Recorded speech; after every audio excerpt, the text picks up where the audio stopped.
Ben die tenij mij doggen onder het Fries dicté, matten erom tinken.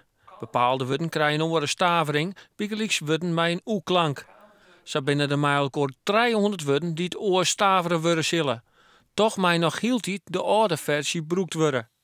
Want daarmee jou aan dat dit de voorkeur had, wat je list nou zei, maar dat het net fout is als het oor schreeuwt. Want wij schreeuwen om zeker heel lang hij, mij en zij.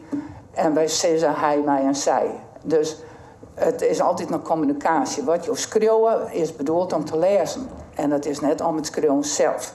Joet stemde de steden in met de nieuwe stavering, net sinds de protesten van wetenschappers en schreeuwers.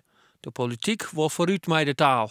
Ik denk dat het voor de taal tegenwichtig is dat deze stap nou zetten wordt. En voor de toekomst, taal is een levend instrument. En daar moeten bepaalde onaanpassingen soms in teruggevierd worden. Het geldt voor wat argwage in Friesland. Zo Friesland, dat is geen argwage hoeg.